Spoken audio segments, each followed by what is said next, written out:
Hello जी, आज second day का हम यूनिट 2 शुरू करने जा रहे हैं। साउंड जा रही है सभी को? Hello.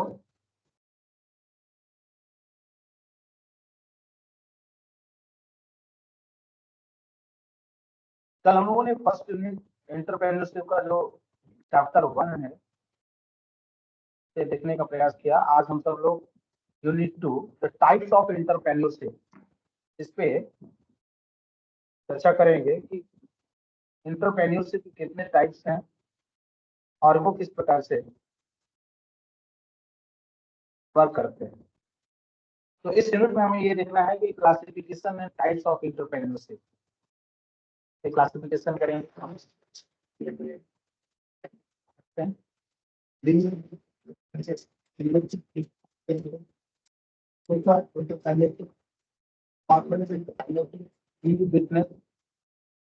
Concept structure and kind of family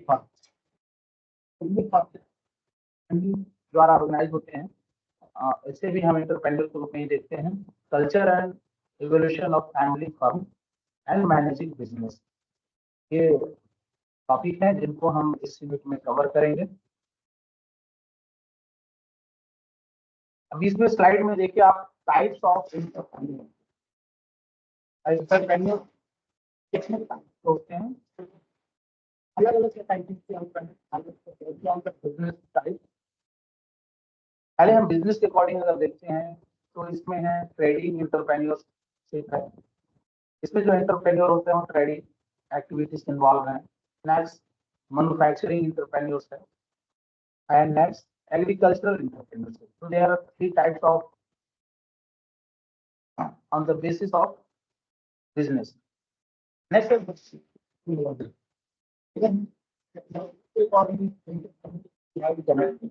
so there are two types of entrepreneur.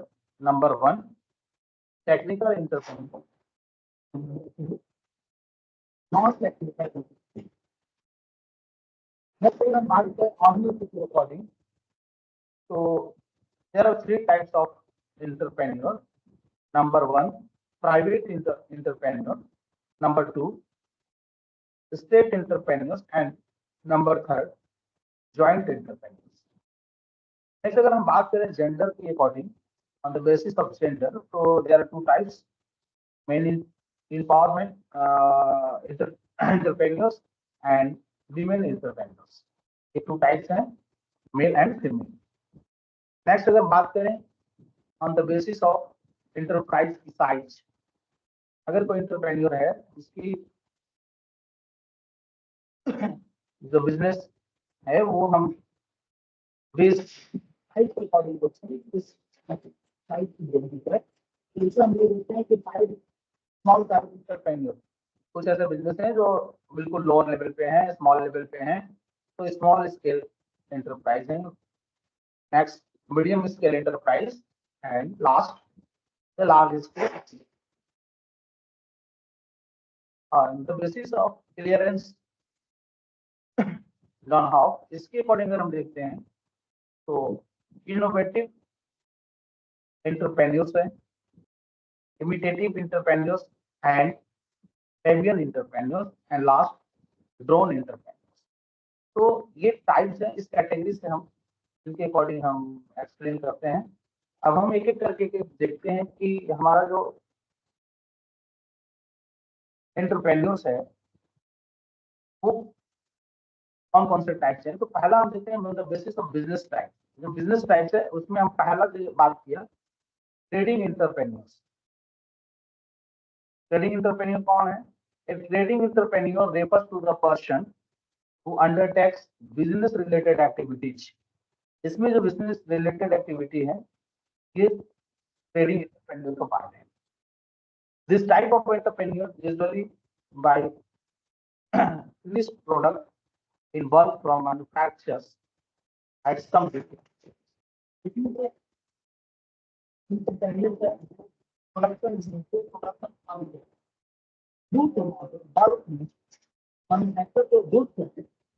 उस गुड्स को डिस्काउंट रेट में परचेस करता है एंड देन उसकी ट्रेडिंग करता है। They then sell this product directly with the help of the retailers or a vendor with profit। इसके बाद ये क्या करते हैं कि जो गुड्स हैं उस गुड्स को डिस्काउंट रेट में परचेस करने के बाद या तो डायरेक्ट या रिटेलर के थ्रू या वेंडर के हेल्प से ये अपने प्रॉफिट के साथ सेल करते हैं गुड्स को। A business entrepreneurs usually act as the middleman between manufacturers and customers।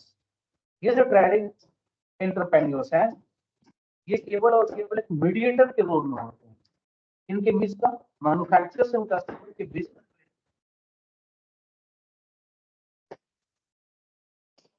Manufacturers and customer के बीच एक कनेक्टर का एक ब्रिज का काम करते हैं, मिडिल मैन का काम करते हैं। जिसमें इंक्लूड होलसेलर, रिटेलर, डीलर।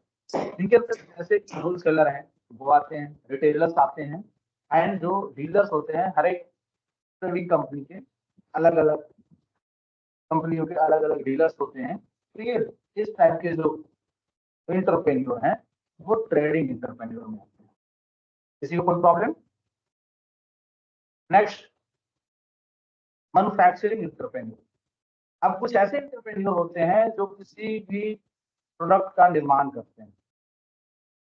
अपने पास जो रिसोर्सेस हैं उस रिसोर्सेस के द्वारा अपने टेक्नोलॉजी और टेक्निक एंड मशीनरी का यूज करते हुए वो प्रोडक्ट रेडी करते हैं, जिन्हें हम मैन्युफैक्चरिंग एंटरप्रेन्योर के रूप में जानते हैं। The founder of the business of the manufacture product is known as the manufacturing entrepreneur. Manufacturing entrepreneurs analyse market needs or customer need and manufacture product to meet such need using various resources or technology। ऐसे जो entrepreneur होते हैं वो market का analysis करते हैं कि market में किन चीजों की डिमांड है, किस सीजन में किस प्रकार की चीजें मार्केट में ज्यादा यूज होती हैं, ऐसे चीजों का वो मैन्युफैक्चरिंग करते हैं। And analyse the needs of customer, वो कस्टमर की क्या आवश्यकता है उसको एनालाइज करते हैं और उससे रिलेटेड चीजों का प्रोडक्शन करते हैं जो उनके पास रिसोर्सेस अवेलेबल है और latest technology and traditional technology के कोऑर्डिनेशन से वो प्रोडक्ट रेडी करते हैं। एक सिंपल वर्ड अगर हम सिंपल शब्दों में कहें तो manufacturing entrepreneurs transform raw material into finished product according to customers need. अगर हम दूसरे शब्दों में कहें कि कस्टमर के नीड के अकॉर्डिंग, कस्टमर के डिमांड के अकॉर्डिंग, उनके वांट्स के अकॉर्डिंग जो उनके पास रॉ मटेरियल्स है उनको फिनिश गुड में तब्दील करते हैं। Next, agricultural entrepreneurs. अब हम बात करते हैं एग्रीकल्चर सेक्टर की। आप सभी को पता है इंडिया जो है आज थर्ड लार्जेस्ट इकोनॉमी बनने की ओर बढ़ रही है, जिसमें एग्रीकल्चर सेक्टर का बहुत बड़ा योगदान है। एक ह्यूज लेवल पे जो मैन पावर है, चाहे वो स्किल मैन पावर हो या अनस्किल मैन पावर हो, इसकी रिक्वायरमेंट एग्रीकल्चर सेक्टर में है। और एग्रीकल्चर सेक्टर जो है वो सारे सेक्टर की बैकबोन है। जब तक हम एग्रीकल्चर सेक्टर को फोकस नहीं करेंगे, इसको मजबूत नहीं बनाएंगे और इसको फोकस नहीं करेंगे तो हम ह्यूमन की जो बेसिक नीड है यानी फूड, हेल्थ, इसको हम मैनेज नहीं कर पाए। तो खास करके एग्रीकल्चर सेक्टर में आज एंटरप्रेन्योर का काफी डिमांड है। बहुत सारे ऐसे घटनाएं, ऐसे न्यूज समाचार देखने को मिलते हैं कि IIT IIM से पढ़े हुए लोग आज एग्रीकल्चर सेक्टर में अपना फ्यूचर बनाना चाह रहे हैं, क्योंकि हर सेक्टर का एक न एक दिन डिमांड कम होगा, लेकिन एग्रीकल्चर सेक्टर का डिमांड कभी कम होने की जरूरत नहीं है, क्योंकि जब तक ह्यूमन बीइंग है तब तक उनकी फिजिकल नीड के लिए एग्रीकल्चरल एक्टिविटी नितांत आवश्यक है। अब बात करते हैं कि इसमें हम कैसे एंटरप्रेन्योर, किस प्रकार के एंटरप्रेन्योरशिप है agricultural entrepreneur. Agricultural entrepreneurs refer to the types of entrepreneur वो प्राइमरी एग्रीकल्चर वर्क, मुख्य रूप से खेती का काम करते हैं, एग्रीकल्चर से रिलेटेड काम करते हैं।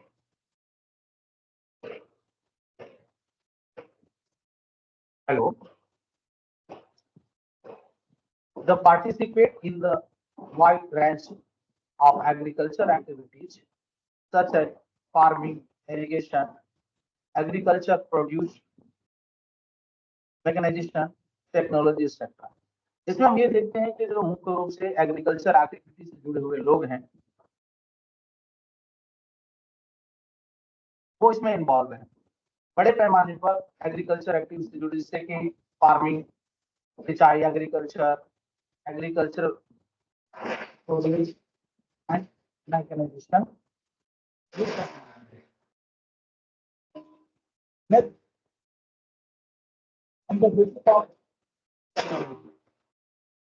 हम जो कैटेगराइज करते हैं एंटरप्रेन्योर का, तो उसमें हम इस बेसिस पे देखते हैं कि टेक्नोलॉजी के अकॉर्डिंग हम किन किन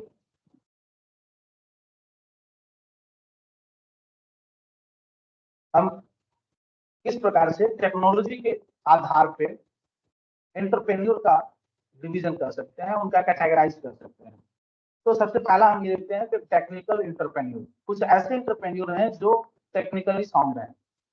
Such entrepreneur are called technology entrepreneur who used to continue industry primarily based on the science and technology. These entrepreneurs develop new ideas and turn those ideas into technology-based innovation and invention. They always work to create new methods of production in the field of technology and science. हम इसमें ये देखते हैं कि कुछ ऐसे activity हैं, कुछ ऐसे एंटरप्रेन्योर्स हैं जो टेक्नोलॉजी बेस्ड हैं। वो टेक्नोलॉजी के आधार पे ही मार्केट के डिमांड को पूरा करने का प्रोसेस पूरा करते हैं। The also manufacture product that can help ordinary citizens and non-technical entrepreneurs in their enterprises.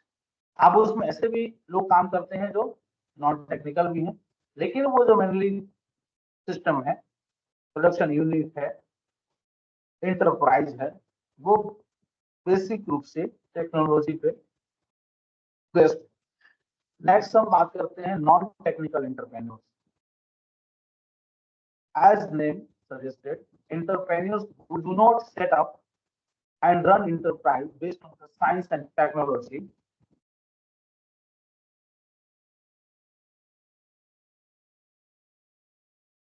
are known as the non-technical entrepreneurs.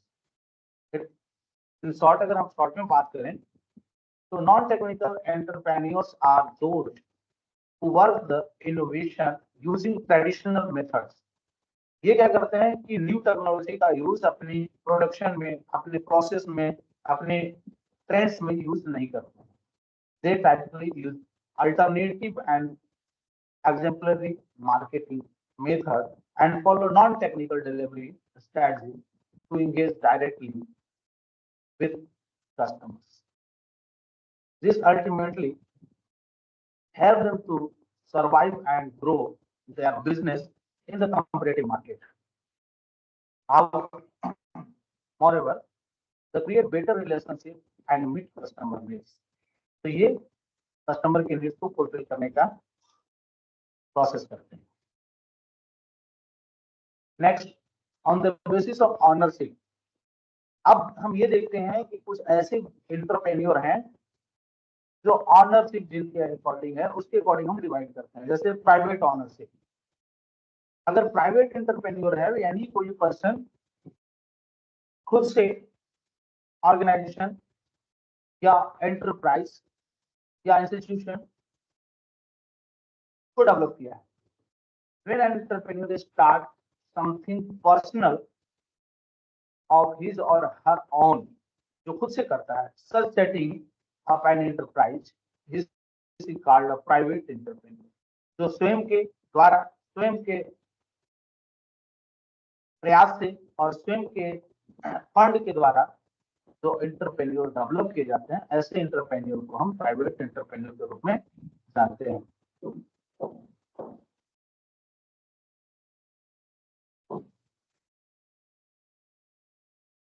Next, state entrepreneur. When a state government does a business in industrial undertaking, it is referred to state entrepreneur.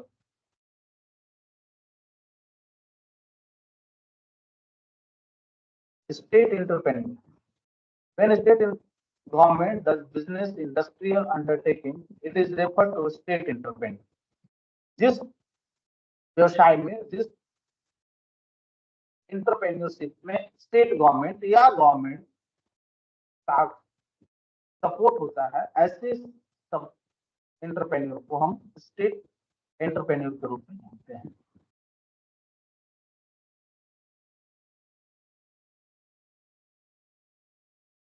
In this case, the government is the sole owner of the enterprise and will bear all profits and losses involved with it. और इसमें जो profit and loss होता है उसके जिम्मेवार government होती है। Next, joint entrepreneur. अब कुछ ऐसे एंटरप्रेन्योर होते हैं जिसमें गवर्नमेंट एंड प्राइवेट दोनों का कॉम्बिनेशन होता है।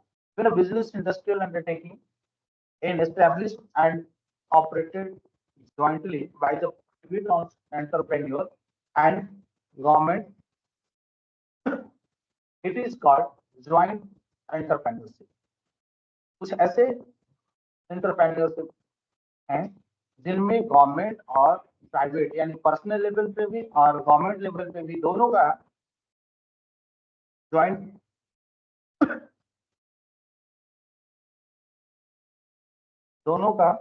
ज्वाइंट एडिशनल होता है, दोनों का सहयोग होता है। ऐसे एंटरप्रेन्योर को हम ज्वाइंट एंटरप्रेन्योर कहते हैं। The parties involved are joint entrepreneurs. In this case, risk and profit are shared by the both parties. However, the sharing percentage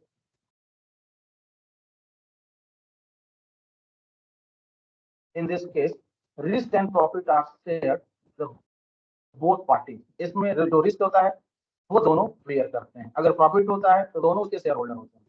However, the sharing percentage generally depend on the types of business and agreement between the two parties. और इसमें जो profit और loss है उनका जो division उस पर depend करता है कि जो एग्रीमेंट होते हैं उस एग्रीमेंट दो पार्टियों के बीच जो एग्रीमेंट है तो उनके अकॉर्डिंग प्रॉफिट और लॉस का शेयरिंग होता है। नेक्स्ट है based on the gender main entrepreneur. अब हम देखते हैं कि अगर हम जेंडर की बात करें तो जनरली दो जेंडर है, एक मेल एंड दूसरा फीमेल। तो अगर कोई मेल एंटरप्रेन्योर है तो उसे हम मेल एंटरप्रेन्योरशिप के रूप में क्लासिफाइड करते हैं। When a business venture is formed, managed and operated by men, these men are referred to men entrepreneur. Next, female entrepreneur. When any business venture is formed, managed and operated by a woman, these women are referred to a women entrepreneur. अगर कोई भी industry, उद्योग या entrepreneur industry organisation किसी एक women के द्वारा manage की जा रही है, ऑर्गेनाइज की जा रही है, ऑपरेट की जा रही है, तो ऐसे ऑर्गेनाइजेशन को हम विमेन एंटरप्रेन्योर के रूप में जानते हैं।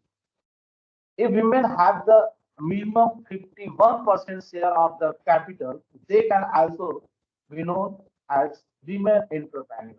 अगर 50-50 है तो हम ज्वाइंट होगा, लेकिन अगर 50 प्लस है यानी 51% अगर शेयर किसी वुमेन के पास है या उसका शेयर होल्डर कोई वुमेन है तो ऐसे एंटरप्रेन्योर ऑर्गेनाइजेशन को विमेन एंटरप्रेन्योर के रूप में जाना जाता है। Next, based on the enterprise size. अब हम देखते हैं कि कोई भी एंटरप्रेन्योर जो है या तो जूनियर लेवल से शुरू कर सकता है, लोअर लेवल पे कर सकता है, बड़े लेवल पे कर सकता है। यानी उसकी जो कैपिटल साइज है, उसकी जो फंड है, उसके अकॉर्डिंग हम उसका साइजिंग करते हैं, स्केलिंग करते हैं कि वो किस स्केल का एंटरप्रेन्योरशिप है। बिजनेस लोअर लेवल का बिजनेस है, हायर लेवल का बिजनेस है, या ब्रॉड लेवल का। तो हम इसमें देखते हैं there are three category of enterprise. Number one, small scale entrepreneurs. If an entrepreneur has invested up to the maximum 1 crore in starting an enterprise, including plant and machinery, such entrepreneurship is called small scale entrepreneur. अब हम देखते हैं कि कोई भी एक businessman, कोई भी एक एंटरप्रेन्योर जो मैक्सिमम 1 करोड़ के अकॉर्डिंग इन्वेस्ट करता है, जिसमें उसकी प्लांट भी आएगी, मशीनरी भी आएगी, और उसके सारे सिस्टम पे जो 1 करोड़ के अंदर में खर्च होंगे, तो ऐसे जो इंटरप्राइज हैं, ऐसे जो इंटरप्रेन्योर हैं, इन्हें हम स्मॉल स्केल के अंतर्गत क्लासिफाइड करते हैं। इन्हें हम 1 करोड़ के अंदर का अगर कोई टर्नओवर है, तो उन्हें हम स्मॉल स्केल इंटरप्रेन्योर के रूप में करते हैं। नेक्स्ट है middle scale entrepreneur. If an entrepreneur has invested at a maximum of 1 crore to maximum 5 crore, sorry, minimum of 1 crore and maximum of 5 crore starting of enterprise, including plant, machinery, and all things, such entrepreneur is called medium scale entrepreneurship. जिसमें हमें ये ध्यान देना है कि अगर 1 करोड़ के अंदर का टर्नओवर है किसी इंटरप्रेन्योर का, तो उसे हम स्मॉल स्केल एंटरप्रेन्योर के रूप में इंक्लूड करते हैं।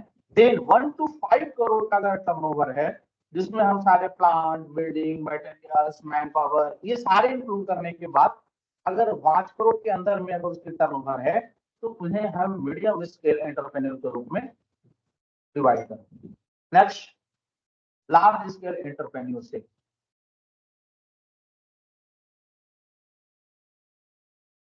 If an entrepreneur has invested more than 5 crore in the starting of enterprise, अगर हम बात करते हैं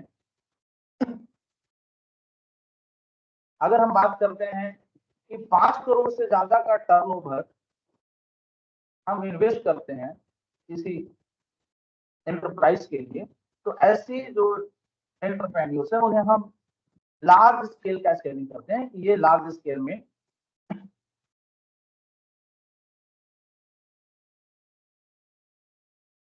if an entrepreneur has invested more than 5 crore in the starting of enterprise, including the plant and machinery, such an entrepreneur is called a large scale entrepreneur.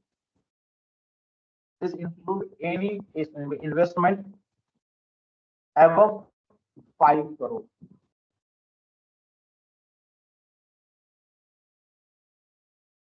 Next, the other types of entrepreneur.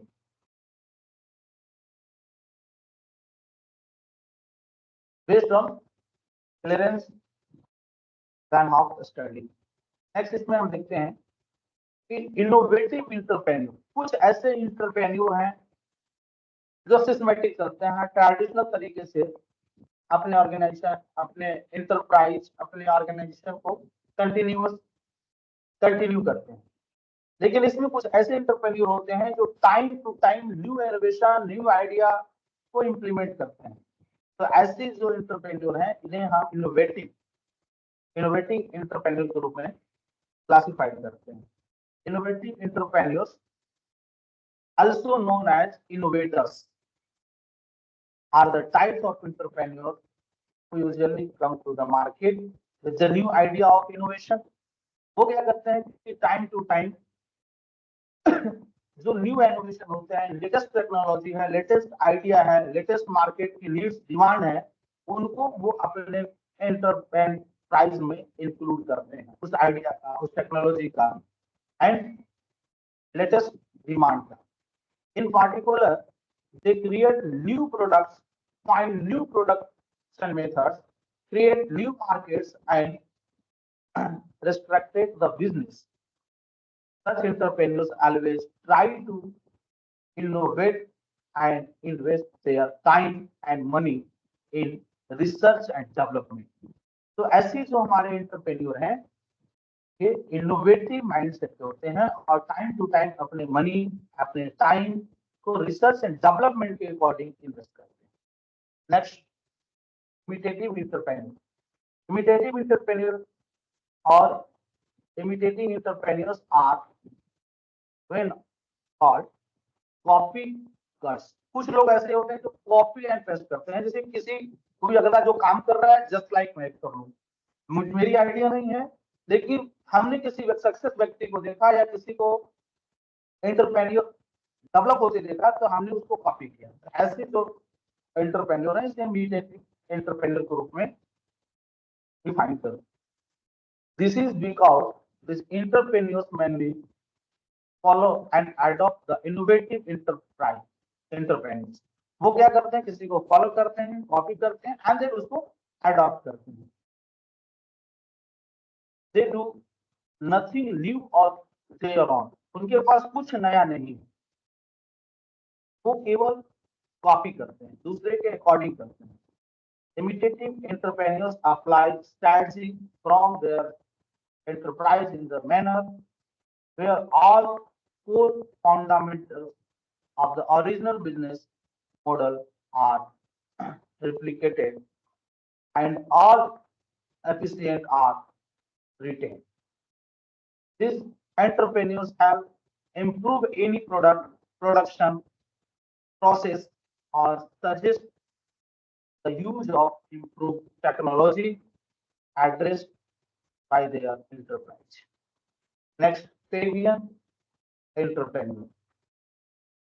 Fabian entrepreneurs are defined as those types of enterprise who generally do not seek to implement change of their enterprise techniques. They are very careful in applying any approach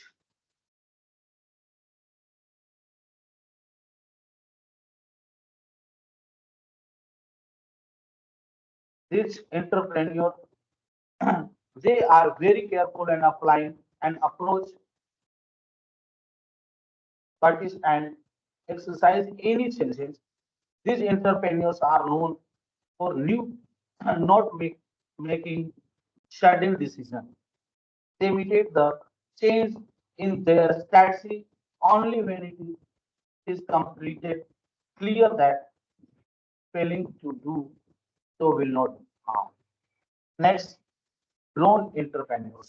कुछ ऐसे entrepreneur हैं जिन्हें हम इस category में भी define करते हैं। Next,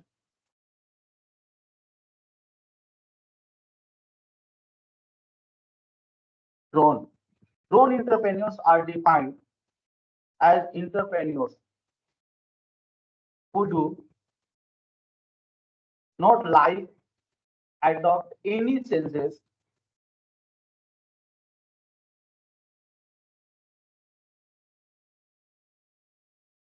drone entrepreneurs are defined as entrepreneurs who do not like to adopt any changes in their enterprise techniques. They strictly follow their traditional strategy or methods for develop production or marketing. These entrepreneurs feel to experience pride and tradition in the old ways of doing business. This is why drone entrepreneurs sometimes suffer losses। इस कारण से इन्हें loss भी झेलना पड़ता है। At the do not adopt changes and their current methods। तो वो क्या करते हैं कि जो ट्रेडिशनल टेक्नोलॉजी है, ट्रेडिशनल तरीके हैं, उन्हीं को वो कंटिन्यूस करते जाते हैं। इसका ये नुकसान हो जाता है उन्हें कि वो लेटेस्ट टेक्नोलॉजी के अकॉर्डिंग, लेटेस्ट डिमांड के अकॉर्डिंग प्रोडक्ट रेडी नहीं कर पाते हैं, नंबर ऑफ प्रोडक्ट रेडी नहीं कर पा रहे हैं, टाइम पे रेडी नहीं कर पा रहे हैं, तो उसका लॉस उनको झेलना पड़ता है। Next, other types of entrepreneurs. इसके अलावा कुछ अदर टाइप्स हैं जैसे solo operators. Number 1, solo operators. Solo operators include those type of entrepreneur who start their work primarily alone. कुछ ऐसे लोग होते हैं जो वन मैन ऑर्गेनाइजेशन, तो पर्सनल अपने लेवल पे शुरू करते हैं, वन मैन अकेला. However, these entrepreneur employ few employees if they require. Then उसके बाद जब उनकी डिमांड बढ़ती है, उनकी रिक्वायरमेंट बढ़ती है, तो वो कुछ एम्प्लॉय को हायर करते हैं. It is the most common type of entrepreneur. और ये जनरली मेनली यही होता है कि कोई भी एंटरप्रेन्योर बिगिनिंग स्टेज में सोलो ऑपरेटर करता है, सोलो ऑपरेटर होता है, पहले वो खुद करता है.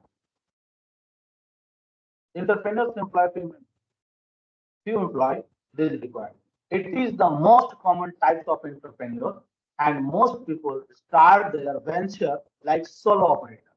उन्हें मजा आता है कोई काम नए तरीके से करने में, ऐसे लोगों को रिस्क गेन करने में मजा आता है, तो ये नई आइडिया के साथ नए शुरुआत करते हैं. नेक्स्ट अदर टाइप में हम ये देखते हैं कि एक्टिव पार्टनर्स. कुछ ऐसे भी एंटरप्रेन्योर्स हैं जो एक्टिव पार्टनर के रूप में भी एंटरप्राइज शुरू करते हैं. Active partners include entrepreneurs who jointly start their venture. अब आप जैसे हैं वैसे अगर कोई व्यक्ति मिल जाए तो ये दो, मिनिमम दो या उससे ज्यादा लोग मिलकर के जब कोई एंटरप्रेन्योर्स जॉइंटली ओपन करते हैं, तो ऐसे जो एंटरप्रेन्योर्स हैं उन्हें हम एक्टिव पार्टनर्स के रूप में डिफाइन करते हैं. दिस में इंक्लूड टू और मोर पीपुल. इसमें दो लोग हो सकते हैं या दो से ज्यादा लोग हो सकते हैं. When the entrepreneurs supported only the money but do not actively participate in the business operation, they are just called partners. अब उसमें कुछ होते हैं ऐसे भी बिजनेस पार्टनर होते हैं, कुछ लोग फंड लगाते हैं, कुछ लोग माइंड लगाते हैं, और फंड और माइंड के द्वारा जो ऑर्गेनाइजेशन बेनिफिट होती है उसमें वो अपने जो एग्रीमेंट है, एग्रीमेंट के अकॉर्डिंग प्रॉफिट लॉस का शेयरिंग करते हैं. नेक्स्ट अदर टाइप में हम ये देखते हैं इन्वेंटर्स. तो इस टाइप के जो कुछ लोग होते हैं जो नए खोज करते रहते हैं, इनोवेटिव होते हैं, तो inventor include entrepreneurs who work effectively and invest new products using their ability and inventiveness. These entrepreneurs are generally primarily interested in the innovative strategy. ऐसे जो एंटरप्रेन्योर होते हैं, इन्वर्टर होते हैं, ये जनरली इनोवेटिव स्ट्रैटेजी के होते हैं. नई नई तकनीक, नई नई आइडिया, नई जो लेटेस्ट स्ट्रैटेजी है वो उनके अकॉर्डिंग अपने प्लान को सक्सेस करते हैं. Next Challengers. अब देखो कोई भी एंटरप्रेन्योर है विदाउट चैलेंज एक्सेप्ट की वो अपने एम को अचीव नहीं कर पाएगा. तो सबसे मजेदार बात है कि चैलेंज आना लाजमी है, लेकिन उस चैलेंज को एक्सेप्ट करते हुए उसके सक्सेस पाना ये बहुत बड़ी रिस्क है और बहुत बड़ी साहस है, और हर कोई यहीं पे अपने आप को स्ट्रॉन्ग नहीं कर पाता है. तो जो चैलेंज के सामने अपने आप को स्ट्रॉन्ग कर लेता है स्वाभाविक है सक्सेस पाता है. Challengers include entrepreneurs who seek new challenges in enterprise ventures, including manufacturing, distribution, and marketing. Once they achieve their set challenge, they begin the set and inquire new challenges. और ये नहीं है कि हम एक चैलेंज कंप्लीट कर लेते हैं तो हम नेक्स्ट चैलेंज के लिए रेडी नहीं है. हमें हर समय चैलेंज को एक्सेप्ट करने के लिए रेडी होना है. अब हम बात करते हैं वीमेन एंटरप्रेन्योर्स की. आज पूरे ग्लोबल वर्ल्ड में वीमेन एम्पावरमेंट का जलवा है. कहते हैं 21st सेंचुरी वीमेन एम्पावरमेंट की सेंचुरी है. और इंडिया को फ्रीडम हुए 70 ईयर प्लस हो गए, 75 ईयर प्लस हो गए, लेकिन अभी भी आधी जो पॉपुलेशन है, जो वीमेन पॉपुलेशन है, वो आज भी प्रोडक्टिव चीजों से काफी पीछे थी. तो जो एम्पावरमेंट आने के कारण वुमेन आज हर कुछ करने में कैपेबल है, चाहे वो बिजनेस सेक्टर हो, चाहे वो सर्विस सेक्टर हो, चाहे वो इंडस्ट्री सेक्टर हो, एजुकेशन सेक्टर हो, हर एक सेक्टर में वो इम्पावर है और उसका इफेक्ट हो रहा है कि हमारा पर कैपिटा इनकम डेवलप हो रहा है, नेशनल इनकम डेवलप हो रहा है, जीडीपी में भी ग्रोथ हो रहा है। तो ये तब हो रहा है जब हमारी आधी आबादी हमारे इकोनॉमिक डेवलपमेंट में इन्वॉल्व हो रही है। तो हम बात करते हैं कि हमारे जो गांव की महिलाएं हैं, शहर की महिलाएं हैं, एजुकेटेड वुमेन हैं, जनरल वुमेन हैं, उन सारे लोग अगर हमारे एकेडमिक एक्टिविटी में इन्वॉल्व होंगे तो स्वाभाविक है कि इस पर कैपिटा इनकम बढ़ेगा और वो जो निर्भरता है वो कम होगी और लोग सेल्फ रिलायंस की ओर आगे बढ़ेंगे। इंडिया जो सेल्फ रिलायंस की बात कर रही है, ये तभी संभव हो सकती है जब हम विमेन एंटरप्रेन्योर की डेवलपमेंट की प्लान करेंगे, उनको अवेयर करेंगे, तभी ये संभव हो सकता है। Women entrepreneurs may be defined as the women or the group of women is initiate and organized and run business concern। अब ये तब संभव है, विमेन एम्पावरमेंट एंटरप्रेन्योरशिप तब डेवलप हो सकता है जब महिलाएं इनिशिएटिव ले, ऑर्गेनाइज करें एंड कोई भी बिजनेस को रन करें।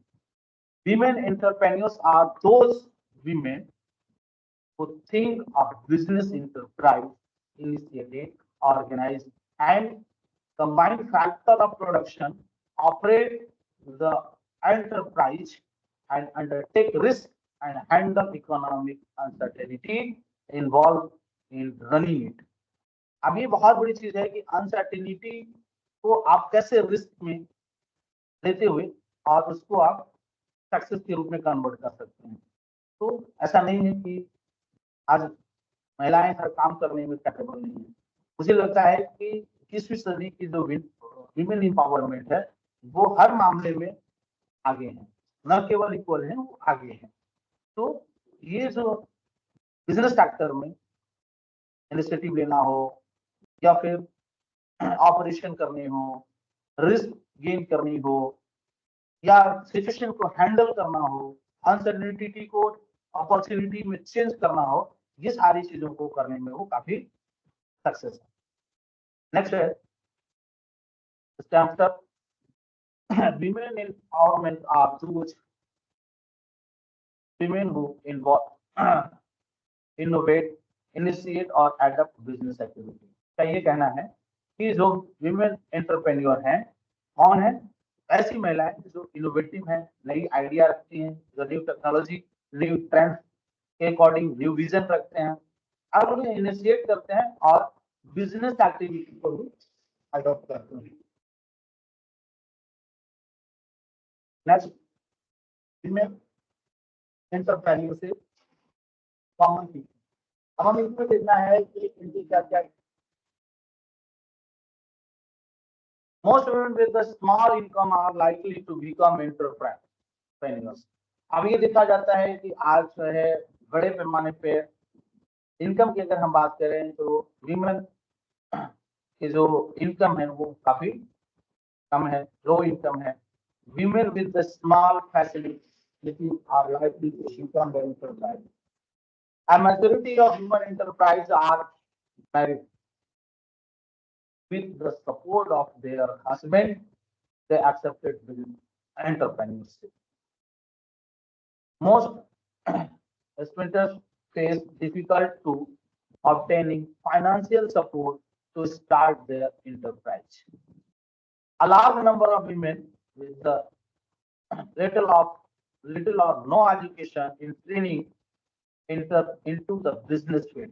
आज ये बड़ी पैमाने पे देखा जाती है कि जो बड़े पैमाने ह्यूज अमाउंट पे हमारे विमेन पावर जो है, विमेन पावर जो है, उनके पास टेक्निकल नॉलेज नहीं है, ट्रेनिंग नहीं है जिससे वो बिजनेस को स्किल कर सके। तो इस सेक्टर में अगर काम किया जाए, उन्हें एडुकेट किया जाए, उन्हें ट्रेंड किया जाए, तो स्वाभाविक है कि हमारा पर कैपिटा इनकम जरूर बढ़ेगा, नेशनल इनकम बढ़ेगा और इसका जीडीपी में भी ग्रोथ होगा। Many women become entrepreneurs out of economic necessity. Women's sincerity and hard work is the cause of sustainability and growth। अगर सस्टेनेबिलिटी एंड सस्टेनेबल ग्रोथ की बात करें, ये तभी सब संभव है जब हम विमेन एम्पावरमेंट कर सकते हैं। Women entrepreneurs are security of oriented rather than growth oriented.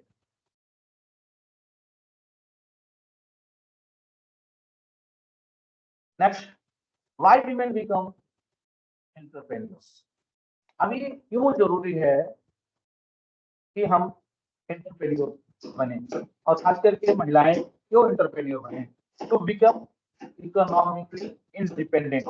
अभी भी सोसाइटी में ये ऐसा माना गया है कि विमेन है तो वो डिपेंडेंट है, इसमें अपनी फैमिली पे, अपने हस्बैंड पे, अपने फादर पे, जबकि ऐसा कोई न्यायोचित नहीं है, ये जस्टिस नहीं है कि आप उन्हें किसी को डिपेंडेंट रखते हैं।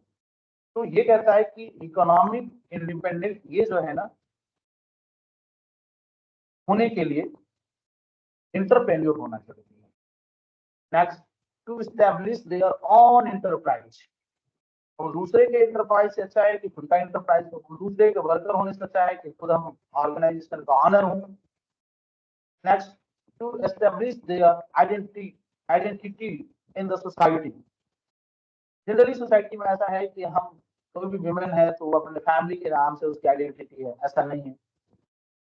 अगर इंटरप्रेन्योर है तो आपकी खुद की आइडेंटिटी मार्केट में, सोसाइटी में होगी, सोसाइटी में आपके नाम से जाना जाएगा, आपकी पहचान से, आपके काम से लोग आपको पहचानेंगे। Next, to achieve excellency in their individual. आपको अपने फ्यूचर, अपने यूथ के लिए एक्सेलेंसी आप दे सकते हैं, अपने उज्जवल भविष्य का निर्माण कर सकते हैं। To build confidence to themselves, और अपने कॉन्फिडेंस को डेवलप कर सकते हैं। To develop risk assuming ability.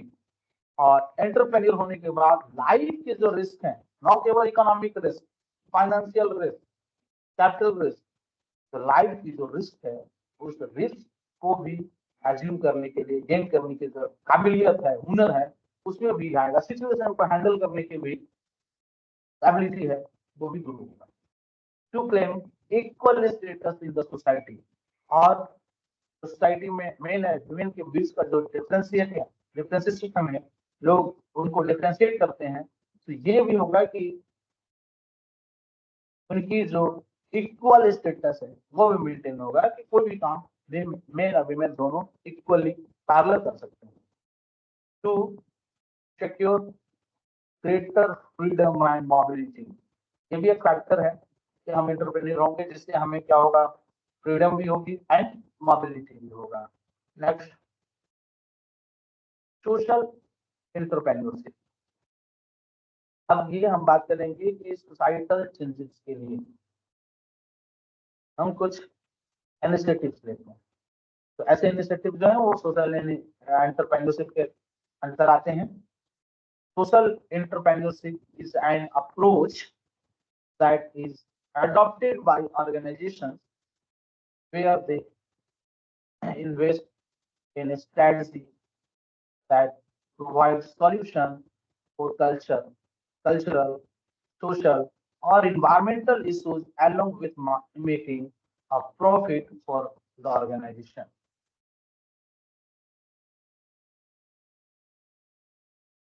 Next, अगर हम बात करें इंपोर्टेंस ऑफ सोशल एंटरप्रेन्योरशिप की, सोशल एंटरप्रेन्योरशिप है, इनका क्या महत्व है? तो number 1, help in creating more job opportunity. Help in creating more job opportunity. Unemployment is one of the biggest problem that is the present time. ये सबको पता है, देश की पॉपुलेशन जिस तरह से बढ़ रही है और अभी करेंट जो पॉपुलेशन है इससे सबसे ज्यादा यूथ पॉपुलेशन है, और उस यूथ को एम्प्लॉय जनरेट करना, उन्हें अपॉर्चुनिटी देना, रोजगार के अवसर उपलब्ध कराना एक बहुत बड़ी चैलेंज है। और एम्प्लॉयमेंट एक बहुत बड़ी चैलेंज भी है कि हर किसी को एम्प्लॉयमेंट दी जाए। तो इसमें हम क्या कर सकते हैं? More developed country like the United States of America and developing country like India both are facing. अब ऐसा नहीं है कि केवल डेवलपिंग कंट्री में ही प्रॉब्लम है, डेवलप कंट्री में भी अनएम्प्लॉयमेंट एक प्रॉब्लम है, लेकिन उसकी रेशियो कम है। social entrepreneurship create job opportunity and provide employment to people. तो मैंने प्रीवियस क्लास में भी कहा था कि हर किसी को रोजगार देना, गवर्नमेंट जॉब देना, ये किसी भी देश में संभव नहीं है। हमारी जो रिसोर्सेज है वो लिमिटेड है और हमारे रेट अनलिमिटेड है। तो इन बीच हमें क्या है, बैलेंस बनाने के लिए हर किसी को प्रोडक्टिव एक्टिविटी में इन्वॉल्व करने के लिए, इकोनॉमिक एक्टिविटी में इन्वॉल्व करने के लिए हमारे पास एंटरप्रेन्योर होना चाहिए। हमें एंटरप्रेन्योरशिप को बढ़ाना चाहिए। इसके लिए अगर हम एंटरप्रेन्योरशिप डेवलप करते हैं तो बड़े पैमाने पे हम जॉब अपॉर्चुनिटी को क्रिएट कर सकते हैं, रोजगार की संभावनाएं बढ़ा सकते हैं, रोजगार के अवसर बढ़ा सकते हैं, लोगों को ट्रेंड करके जीवन जीने के लिए, व्यक्तिगत आवश्यकताओं की पूर्ति करने के लिए आय के जो साधन है उसको हम विकसित करने का एक अवसर क्रिएट कर सकते हैं। Next, innovative idea to make the world a better place. ये भी कर सकते हैं कि हमारा जो इनोवेटिव आइडिया है उससे हम अपने स्थान, अपने वर्ल्ड में एक पॉजिटिव इन्वायरमेंट रेडी कर सकते हैं। Social entrepreneurs come up with the idea so that the environment does not get affected. For example, 1997, the great Indian company Reliance received several threats from pollution control board to control population caused by their Jamnagar refinery.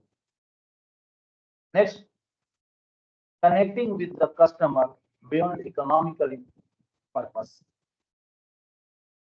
When an entrepreneur adopts social entrepreneurship method, then his goal is not just to create profit, but also to give back to society.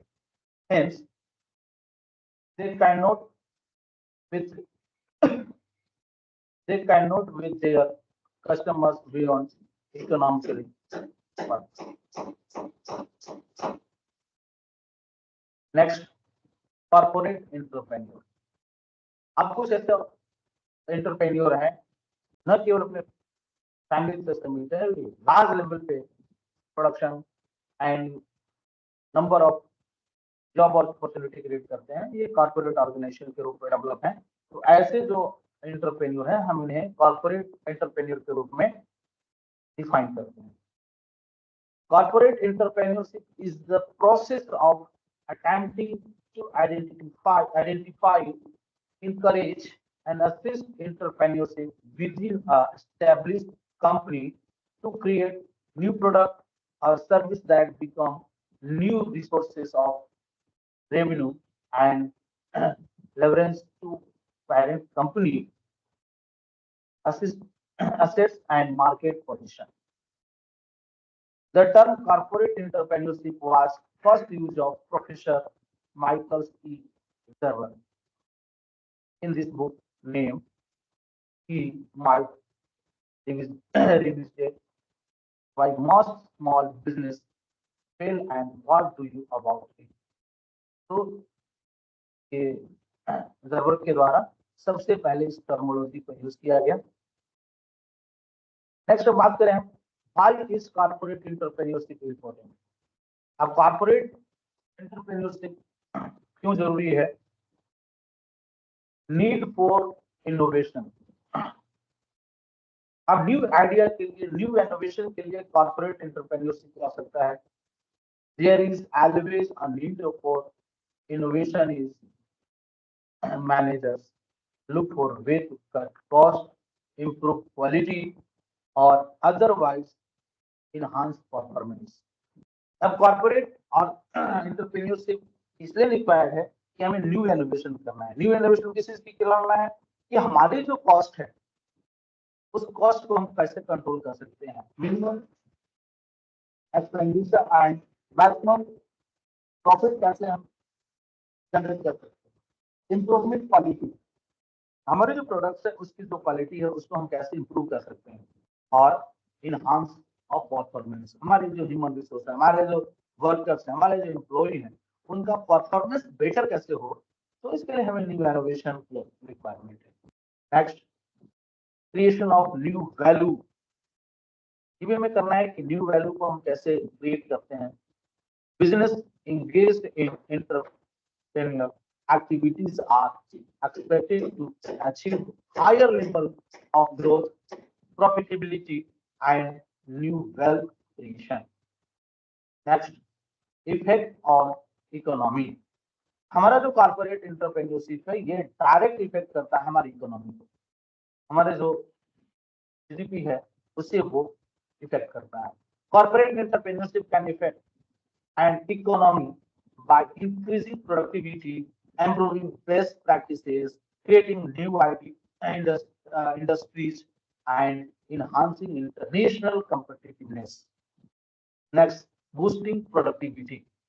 ये क्या करता है कि हमारी जो productivity है, उत्पादन क्षमता है, उसको बूस्ट करता है, डेवलप करता है।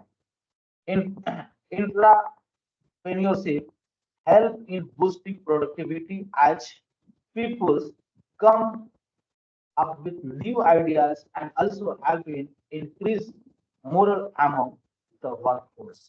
अब हम बात कर रहे हैं इंट्राप्रेन्योरशिप। इंटरप्रेन्योरशिप के अंतर्गत जो हम इंट्राप्रेन्योर हैं जो अपने विजन इम्प्लीमेंट कर सकते हैं इसके अकॉर्डिंग एज पर गाइडलाइन, तो उनके द्वारा क्या होती है बूस्टिंग प्रोडक्टिविटी, हमारी जो प्रोडक्टिविटी है उसको बूस्ट करते हैं and increase moral amount the workforce, हमारे जो वर्कर्स हैं उनमें मोरलिटी डेवलप कर सकते हैं and benefit for the organization. Corporate entrepreneurship is benefit for the organization. Corporate entrepreneurship provide a new sources to revenue, which is the ultimate benefit of the parent organization. This leads to greater impact on the market condition of the economy. अब इसके अलावा हम बात करेंगे तो family business की, तो जरूरी नहीं है कि हम कॉर्पोरेट के रूप में डेवलप कर सकते हैं। हर एक क्योंकि इंडिया में बहुत ऐसी बिजनेस हैं जो हम फैमिली में सीखते हैं या फैमिली लेवल पे बिजनेस ऑर्गेनाइज होते हैं, तो ऐसे जो बिजनेस है वो फैमिली बिजनेस है। Family business as the name suggested, it is business which is activity on operate and managed by two or more member of the single family. Here members may be related to the blood, marriage or adoption. Basically in a family business, single family on majority percentage of the ownership, process voting control, has power over strategic decisions, has the involvement of multiple generation of the same family and senior management of the firm drawn from the same family. अब हम ये देखते हैं कि बहुत सारी जो family है उनकी ट्रेडिशनल बिजनेस होती है, हमारे ऊपर के जो जनरेशन के लोग करते आ रहे हैं, नेक्स्ट जनरेशन भी उसी काम को करता है, तो कुछ ऐसे भी बिजनेस है जो फैमिली के द्वारा ऑर्गेनाइज होते हैं कि ये फैमिली ही इस वर्क को बेटर तरीके से कर सकती है। तो ऐसा जो बिजनेस है ये फैमिली बिजनेस के पार्ट्स हैं। Next, characteristics of family business. Family business के क्या क्या कैरेक्टरिस्टिक्स हैं? नेक्स्ट, अगर इसमें हम बात करें तो देखते हैं members. A group of people, we are the member of the some family own the runs of the business enterprise.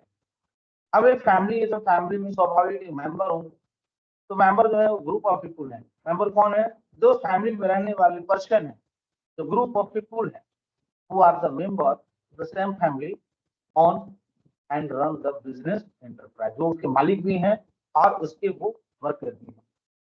Position of member, the position of family member is the business depend on their relationship with their family member and with one another. अब उनके बीच जो positioning है वो family के relationship पे depend करता है कि उनके बीच किस प्रकार का एक दूसरे के साथ रिश्ता है। Next, control. As per family own the majority share in the company and also constitute the senior management It can exercise control over the business. Next, mutual interest. As the family members occupy the key position in the business, it can exercise influence on the policies of the firm. As per the mutual interest of the family and firm, involvement of the multiple generation, the operation of and management of the business are looked after by the family and through the ring are passed on from the generation to another. ये जो family business का idea है, ये एक one generation से next generation to another generation में ये transfer होता है. Mutual trust. All the members of the family have mutual trust in each other. सबसे बड़ी खासियत होती है फैमिली बिजनेस में, ये सभी को एक दूसरे पे ट्रस्ट होता है. As they have common origin, the same some set of value, ethics, and business orientation, integrity and transparency.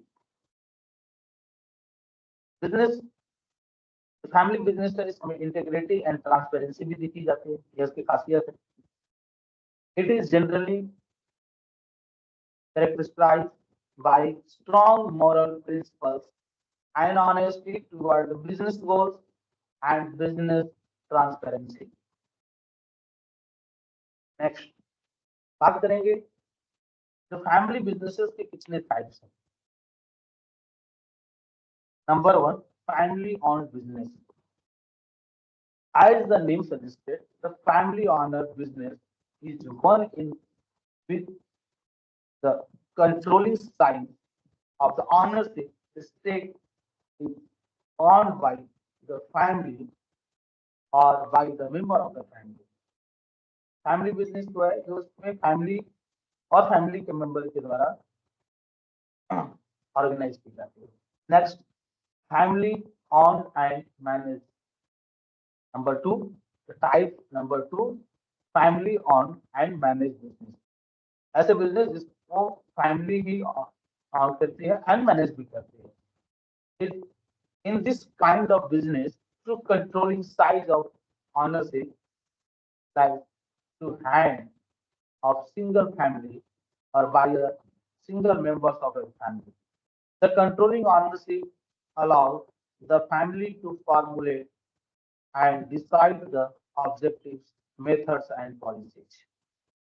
Number third, family owned and led business. In such a business, along with the ownership of the majority stake by the family or the number of the family, at least one member of the family is a member of the board of directors. In this way, the family member can exert influence over business direction, strategy, and plans. Next, the structure of business, family business. Family business का संरचना कैसा होता है, उनकी structure कैसी है. Number one, non family non manager owner. These are an external investor or say outside who own a certain proportion of business but do not work. Next, family owners.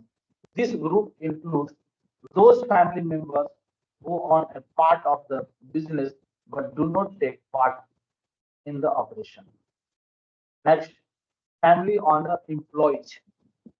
As the name specifies, these are the owners of the business as well as work as an employees in the firm, usually to top managerial position.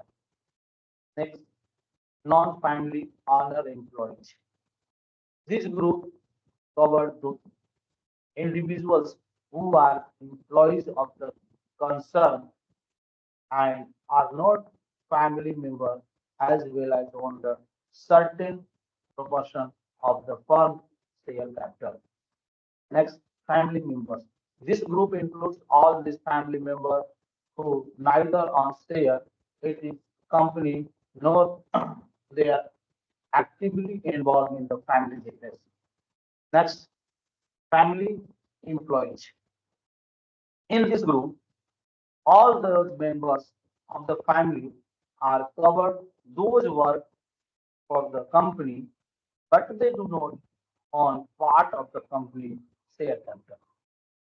Next, non-family employees. These are the employees of the company who work for the company under the employment of contract and are not family members. They also do not own share the company. Next, culture of family firms. जो family firms हैं उसके क्या culture हैं, हम इनको देखेंगे कि इसमें कौन कौन से पॉइंट हैं, क्योंकि जब तक बिजनेस में कल्चर नहीं होगा वो लॉन्ग टाइम तक सस्टेन नहीं करेगी बिजनेस. तो पहला जो कल्चर है, वैल्यू एंड आइडेंटिटी.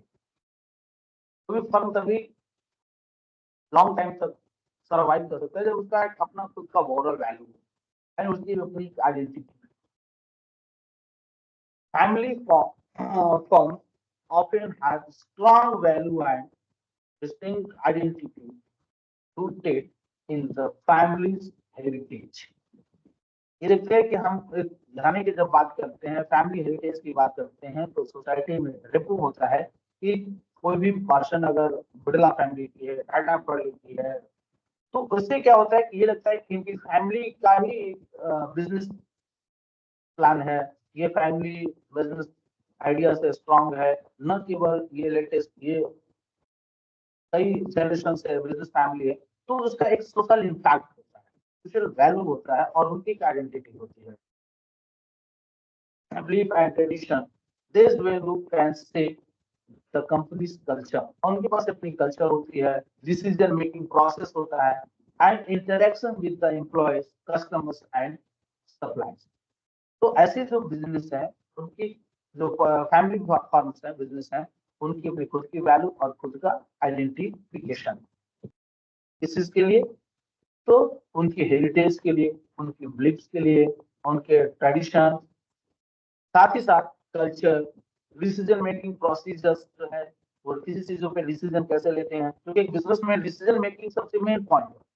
आप as per situation positive direction में डिसीजन कैसे ले पाते हैं. And interaction with the employ, employ employer के बीच का रिलेशन भी फर्म को इफेक्ट करता है, इंडस्ट्री को इफेक्ट करता है, ऑर्गेनाइजेशन को इफेक्ट करता है, कस्टमर्स एंड सप्लायर्स को. Number 2, culture of family firms का number 2 point, long term perspective. अब कोई बिजनेस है तो अगर उसकी पर्सपेक्टिव शॉर्ट टाइम की है तो लॉन्ग टाइम तक कैसे सर्वाइव होगा. लेकिन अगर कोई ऑनर है, एंटरप्रेन्योर है, तो उसका पर्सपेक्टिव ये होना चाहिए कि हम जो प्लान कर रहे हैं, जो बिजनेस ऑर्गेनाइज करने जा रहे हैं, इसका फ्यूचरिस्टिक प्लानिंग होनी चाहिए कि हम एक फ्यूचर में इसको कैसे ग्रो कर सकते हैं और कितने लॉन्ग टाइम तक इसको सर्वाइव कर सकते हैं, एक जनरेशन से दूसरे जनरेशन के बीच इसको कैसे ट्रांसफर कर सकते हैं. तो family firms typically prioritize long term goals over short term profit and long term goals. They may focus on building legacy of the future generation rather than maximizing immediate returns.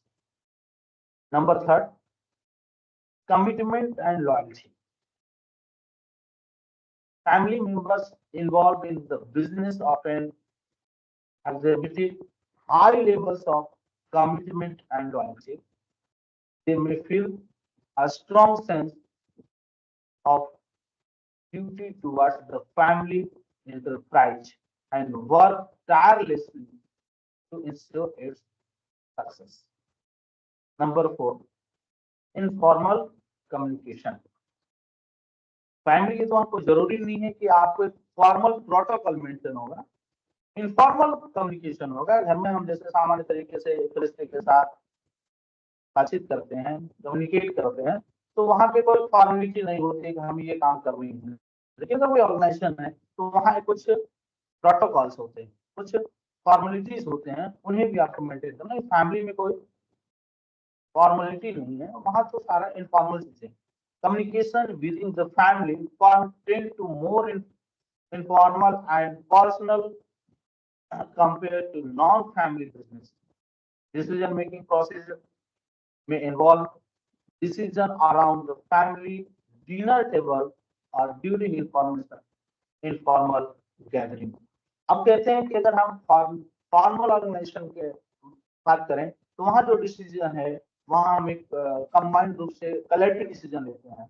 जबकि अगर family firm की बात करते हैं तो हम एक dinner table पर बैठे होते हैं और डिनर टेबल में बैठ कर हम डिसीजन लेते हैं कि नेक्स्ट डे क्या करना है, आगे क्या करना है, किन चीजों पे हमें फोकस करनी है।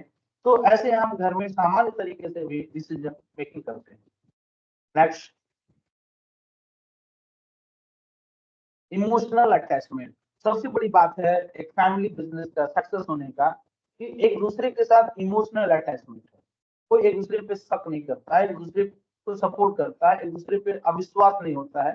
लेकिन अगर हम वही जनरली फर्म की बात करते हैं, ट्रस्ट की बात करते हैं, एम्प्लॉयर एम्प्लॉय के बीच, क्योंकि भी गुड रिलेशन नहीं होता। अगर गुड रिलेशन है भी तो इमोशनल अटैचमेंट नहीं होता है। लेकिन फैमिली में सबसे बड़ी बात क्या है कि अगर रिलेशन थोड़े गड़बड़ भी है, मन में थोड़ी दूसरे के प्रति ये भी है, लेकिन वहां पे एक इमोशनल बाउंड्री होती है, वो एक दूसरे को जोड़ रखते हैं। तो इमोशनल अटैचमेंट जो होता है ये भी एक कल्चर है फैमिली फर्म की। Family members often have the deep emotional attachment to the business which can influence the decision making and organizational culture. Emotions such as pride, fear of or failure, and the desire to honor family legacy can play a significant role in the form of operations. Next, flexibility and adaptability. अब family में क्या है कि flexibility ऐसा नहीं है कि बहुत सारा स्ट्रिक्ट है, ये यही काम करना है। वहां पे एज पर सिचुएशन आप फ्लेक्सिबल एंड एडेप्टेबिलिटी होती है कि आप किसी चीजों पे कैसे एडप्ट करते हैं। Family firm can be more flexible and adaptive to change compared to the larger non-family corporation. They may have the agility to respond quickly to market shift, innovate, and experiment with new ideas. अब हम बात करेंगे evolution of family firms. Family firms की यात्रा कैसे शुरू हुई, किस तरह से एक फैमिली फर्म जो है बिजनेस के रूप में, एंटरप्रेन्योर ग्रुप में one generation to next generation तक कैसे ग्रो करते गया, इसकी एक रिव्यू हम देखेंगे। नेक्स्ट, हम पहला पॉइंट इसके देखते हैं कि founding generation. Family firm typically start with the entrepreneur founder who established the business with a vision and personal investment. The founder's values, inspiration, and leadership style shaped the early culture of the firm. Number two, succession planning. अगर family business है तो उसका कोई ना कोई successor भी होगा। One of the critical stage in the evaluation of the family firm succession planning. This involves transitioning leadership and ownership from one generation to next generation. Succession can be a complex process involving family dynamics, governance structure, and strategic decisions. Number third, professionalization. As family farm grow and mature, they often undergo process of professionalization. This may involve hiring non-family executives, implementation of formal governance structure, and adopting best practices in areas such as finance, human resource, and operations. Number four, diversification and expansion. Family firms may diversify their business interest or expand into new markets over time. This can involve branching out into related industries, geographic expansion, or exploring new product lines and services. Number 5, challenge of continuity.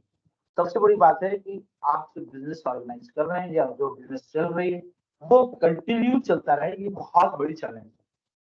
तो challenges of continuity.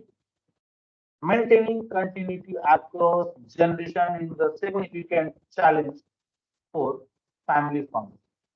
Issues such as succession, conflict, family disputes, and balancing the interest of family members with those of business can threaten the firm long-term stability.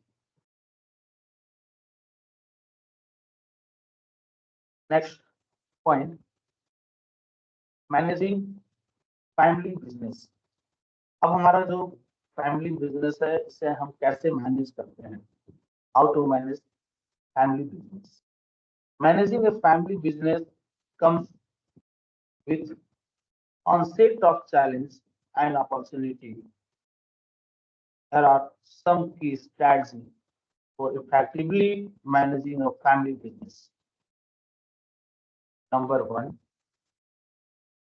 establish clear governance structure. तो सबसे पहले family business को manage करने के लिए क्या होना चाहिए? क्लियर गवर्नेंस स्ट्रक्चर होना चाहिए. टू क्रिएट गवर्नेंस स्ट्रक्चर, आप जिस प्रकार से ऑर्गेनाइजेशन है तो उसके गवर्नेंस स्ट्रक्चर होनी चाहिए. Such as the board of director, उसमें एक बोर्ड ऑफ डायरेक्टर होगा और एडवाइजरी बोर्ड होगी to provide oversight and guidance for the business. तो जब तक उसमें बोर्ड ऑफ डायरेक्टर नहीं होगा, बोर्ड ऑफ एडवाइजरी नहीं होगा, उसके मेंबर्स नहीं होंगे, गुड गाइडेंस नहीं होगा, तो बिजनेस सक्सेस नहीं होगा. Clearly defined role, responsibilities and decision making process for family member and not family executive. अब बोर्ड ऑफ गवर्नेंस होगा, बोर्ड ऑफ डायरेक्टर्स होगा, कमिटी होगी, स्ट्रक्चर होगा, तो उसमें जो मेंबर्स होंगे, उसके जो ऑनर्स होंगे, उसके जो एम्प्लॉय होंगे, तो हर एक का उसमें रोल एंड रिस्पॉन्सिबिलिटी डिफाइन किया रहेगा कि डायरेक्टर की क्या भूमिका होगी, एक एडवाइजर की क्या होगी, एक वर्कर की क्या होगी, एक डिसीजन मेकर की क्या होगी, ये ऑर्गेनाइजेशन किन किन पहलुओं पे काम करेगी, किन किन सिचुएशन में किस प्रकार के डिसीजन लेगी, ये सारे चीज एज पर लॉ उसमें मेंशन होंगे. And decision making process family members, तो डिसीजन मेकिंग कौन लेगा and non family member eligibility के बीच में किस कंडीशन में कौन सा डिसीजन ले सकते हैं, अपने कितने पावर का यूज कर सकते हैं, ये सारा चीज गवर्नेंस स्ट्रक्चर में क्लियर रहेगा, रिफाइन किया रहेगा कि इस पोजीशन का व्यक्ति, इस लायबिलिटी का व्यक्ति इस प्रकार के डिसीजन को लेने के लिए स्वतंत्र होंगे, फ्री होंगे. Next, separate family and business roles. इसमें ये देखना है कि हमारा जो फैमिली मेंबर है वो इनकी क्या रोल रहेगी. एक ही काम को सारे करेंगे, सारे काम को डिवाइड करके करेंगे, कौन सा रिस्पॉन्सिबिलिटी किसको दी जाएगी, कौन सा रोल किसके लिए बेटर होगा, ये सारे सेपरेट फैमिली में हम लोग डिफाइन करते हैं. To maintain a clear distinction between family roles and business roles. घर के लिए उनका क्या रोल होगा, अब बिजनेस के लिए क्या रोल होगा. एक ही व्यक्ति घर के किसी बड़े जिम्मेवारी का ले सकता है, लेकिन कोई जरूरी नहीं है कि वो फैमिली की भी बड़ी जिम्मेवारी ले. घर का छोटा मेंबर भी हो सकता है, लेकिन वो बिजनेस का एक बड़ी रोल अदा कर सकता है. तो ये फैमिली रोल अलग होना चाहिए और बिजनेस रोल अलग होना चाहिए. तो दोनों के बीच में एक ये बनाना रोड मैप बनना कि कौन से काम को कितने तरीके से कौन कर सकता है. Avoid nepotism and ensure that family members are qualified and competent their position within the company. Implementation policies and procedures to address conflict and interest and promote fairness and transparency. ये भी करना. Next, number third, communicate openly and transparently. Foster open communication among family members, employees, and stakeholders. Encourage dialogue, feedback, and collaboration to address issues and opportunities effectively. Regular family meetings and business updates can help align everyone's interests and goals. Next, number four, develop succession plan. Plan for the long-term continuity of the business by developing a robust succession plan. Identifying and groom future leader within the family or consider external candidates if necessary. अगर कोई family member में successor हो सकता है तो उसे train करना, उसे अवेल करना, या फिर अगर अदर जरूरत पड़ती है तो एक्सटर्नल कैंडिडेट्स को भी आप लीडर फ्यूचर लीडर ग्रुप में डाउनलोड कर सकते हैं.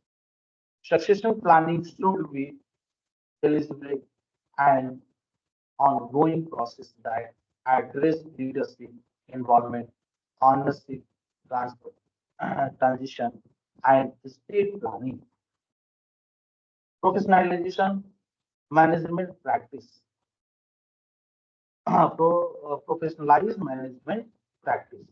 Implement professional management practice to enhance the efficiency and effectiveness of the business. This may include adopting modern technologies, investing and employee training and development, and adhering the industry standard and best practice. Number six and last, preserve family value and culture. Preserve the family's values, culture, and legacy while adapting the changing market dynamics and business environment. Maintain a strong sense of identity and purpose that align with the family vision and ये सबसे last चीज है कि हमें family की value and culture को कैसे maintain करना है.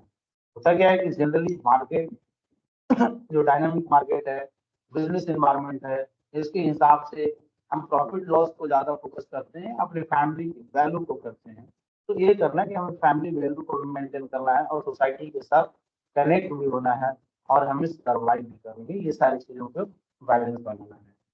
तो इस तरह से ये सेकेंड यूनिट का जो भी कंटेंट है ये पूरा कंप्लीट हो रहे हैं.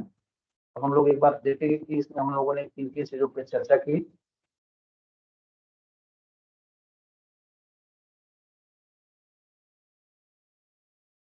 हम लोगों ने देखा टाइप्स ऑफ एंटरप्रेन्योर. तो कितने प्रकार के टाइप्स हैं, 1 2 3 4 5. जनरली 5 टाइप्स हैं based on the business type, based on the technology, based on the ownership, based on the gender, based on the size, and number 6 based on the clearance of landmark. हमने इसमें देखा trending trading entrepreneurs की, जो trading entrepreneur कौन कौन से हैं, उनकी क्या क्या प्रोसेस हैं. Manufacturing entrepreneur and agriculture entrepreneur. हम टेक्नोलॉजी बेस पे देखे technical and non technical entrepreneurs. Based on ownership, तो private entrepreneurship, number 2 state entrepreneurship, and third joint enterprise. On the base of gender, there are two parts, men and women. And base of the enterprise size according अगर हमने entrepreneurship को division किया तो हमने ये पाया कि 3 तरह के एंटरप्रेन्योर्स हैं. Number 1 small scale enterprise, small scale entrepreneurs. Number 2 medium scale entrepreneurs and large scale entrepreneurs. So this is all clearance I have gone out. Innovating entrepreneurs, imitative entrepreneurs, Fabian entrepreneurs and drawn entrepreneurs. अब हमने देखा कि based of business type में पहला है trading, दूसरा manufacturing and third agricultural. Based on technology देखा technical and non technical. Based on owners private, state and joint entrepreneur. Next based of gender male and female entrepreneur. Based on enterprise size के according देखा तो हमने देखा small size entrepreneur, medium scale entrepreneur and large scale entrepreneur.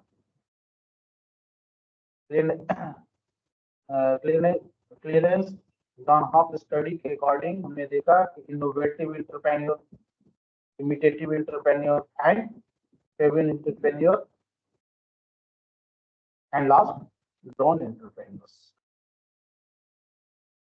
Other types of entrepreneur भी हैं जिसमें हमने पहला देखा पॉइंट सोलो ऑपरेटर्स, यानी जो इंडिविजुअल बिजनेस ऑर्गेनाइजर है, ऑपरेटर्स है, वैसा एंटरप्रेन्योर सोलो ऑपरेटर्स है. वैसे जनरली जो एंटरप्रेन्योर्स हैं वो सोलो ऑपरेटर्स ही हैं. स्वयं इसकी बात करते हैं, बाद में धीरे धीरे वो आइडिया विजन के अकॉर्डिंग जब उनकी प्लान बढ़ते जाती है नंबर ऑफ एम्प्लॉय हायर करते रहते हैं. एक्टिव पार्टनर्स जो एंटरप्रेन्योर्स है, अगर 2 या 2 से ज्यादा एंटरप्रेन्योर मिलकर किसी एंटरप्राइज को स्टेबल करते हैं तो ऐसे जो पार्टनर एंटरप्रेन्योर्स हैं उन्हें हम एक्टिव पार्टनर्स के रूप में भी डिफाइन करते हैं. Inventors include entrepreneurs who work effectively and invent new product using their ability and inventiveness. Next challenges. फिर हमने बात करी विमेन इन एंटरप्रेन्योरशिप की. आज विमेन एम्पावरमेंट की एड में विमेन एंटरप्रेन्योरशिप उतना ही आवश्यक है. गवर्नमेंट बहुत सारे स्कीम प्रोजेक्ट ला रही है सेल्फ हेल्प ग्रुप के माध्यम से. आज बहुत सारी चीजें जो गवर्न हो रही हैं वो विमेन एंटरप्रेन्योर के द्वारा हो रही हैं. बहुत सारे बिजनेस, चाहे वो सर्विस सेक्टर की हो, चाहे प्रोडक्शन की हो, हर एक सेक्टर में विमेन एम्पावरमेंट, विमेन एंटरप्रेन्योर को बल दे रही हैं. फिर हमने देखा कि विमेन एंटरप्रेन्योरशिप के क्या क्या कॉमन फीचर्स हैं. उसमें देखा most women with small income are likely to become entrepreneurs. Low income की भी है, स्मॉल इनकम फैमिली है, लेकिन वो एक एंटरप्रेन्योर के रूप में डेवलप हो रही हैं. Women with small facilities are become entrepreneurs. Majority of women entrepreneurs are married. With the support of their husband, they accepted entrepreneurship. अब वो मैरिड भी है, फैमिली को भी लायबिलिटी है, पर्सनल लायबिलिटी एंड प्रोफेशनल दोनों को भी बैलेंस कर रही हैं और उसमें उनके फैमिली का भी हेल्प हो रहा है. Next, large number of women will title और no education of enter into the business field. अभी भी बड़े पैमाने पे ये फीमेल एम्पावरमेंट के साथ साथ अभी उनको more education and more training की रिक्वायरमेंट है जिससे वो सेल्फ डिपेंडेंट हो सके. Many women become entrepreneurs out of economic necessity. They mean sincerity and hard work. It is cause of sustainability and growth. उन्हें भी बहुत सारे सस्टेनेबिलिटी एंड ग्रोथ के लिए काम करना है। फिर हमने देखा कि वाई वीमेन बिकम एंटरप्रेन्योर, क्यों जरूरी है, आज एंटरप्रेन्योर होने की क्या जरूरी है। तो सबसे बड़ी चीज यह है कि आज हर किसी को एक निश्चित इनकम से अपनी नीड्स को फुलफिल करना मुश्किल है, सेटिस्फेक्शन पाना मुश्किल है। तो इकोनॉमिक डिपेंडेंसी को कम करने के लिए, इंडिपेंडेंट होने के लिए विमेन को भी एंटरप्रेन्योर होने की आवश्यकता है। Next, to establish their own enterprise, हम दूसरे काम करने से अच्छा खुद के काम में भी इन्वॉल्व हों, खुद का अपना इंडस्ट्री, अपना ऑनरशिप, अपना एंटरप्राइज हो। तो ये भी एक शुगर आनंद लेने के में सहभागी है। To establish their identified of the society, हर एक व्यक्ति ये चाहता है, इंसान कौन के पक्षी भी अपनी पहचान बनाकर रखना चाहता है, अपनी छवि बनाए रखना है चाहता है। तो अपनी सोसाइटी में कैसे छवि बनी रहे, हमारी एक अपनी रिकॉग्निशन हो, हमारी एक अपनी पहचान हो, हम खुद के नाम से जाने जाएं और एक अच्छे काम से हमारी पहचान हो।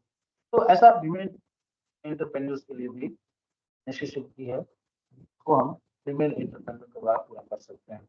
Achieving excellence in the individual, भविष्य को हम कैसे उज्जवल बना सकते हैं, इसके लिए भी अपने फैमिली को हम कैसे, अपनी नई जनरेशन को कैसे नया आयाम दे सकते हैं, इसके लिए भी एंटरप्रेन्योर होने की रिक्वायरमेंट है।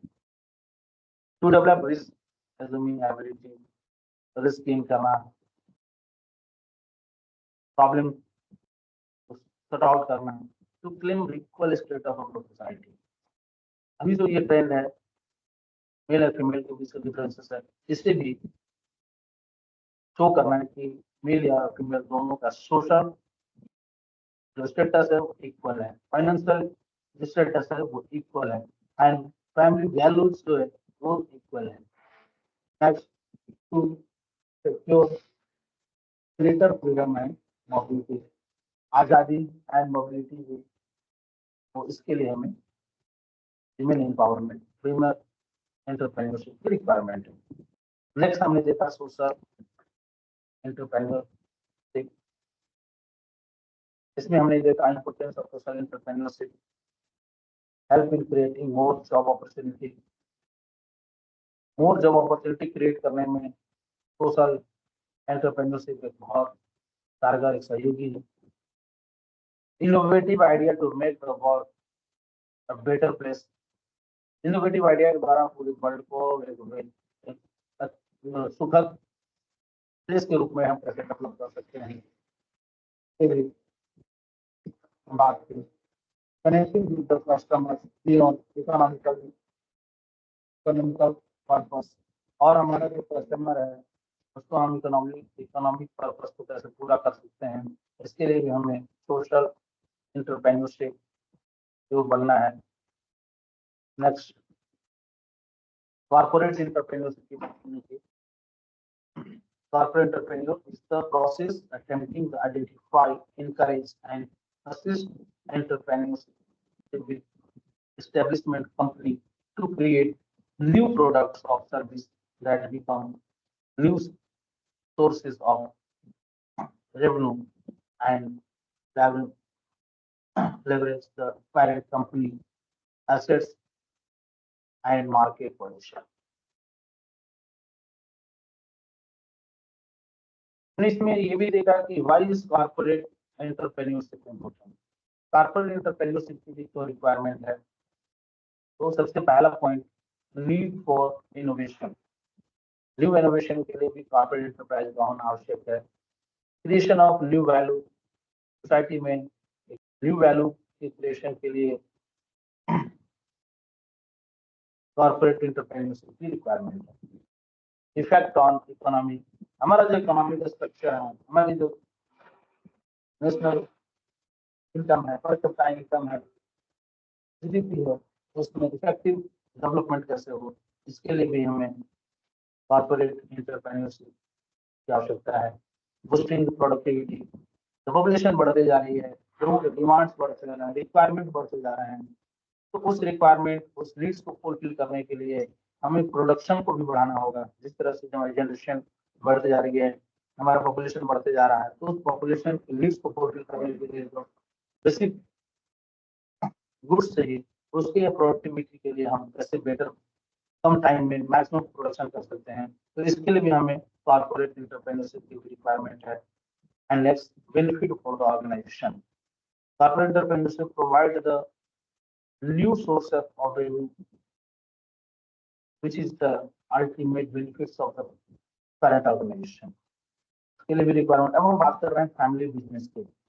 कुछ ऐसे बिजनेस हैं जो फैमिली दर फैमिली, पीढ़ी दर पीढ़ी, एक पर जनरेशन से दूसरे जनरेशन में चली आती है, और वो परिवार इसी ट्रेडिशनल बिजनेस को एक जनरेशन से दूसरे जनरेशन में कंटिन्यू करते जाता है। ये भी एक।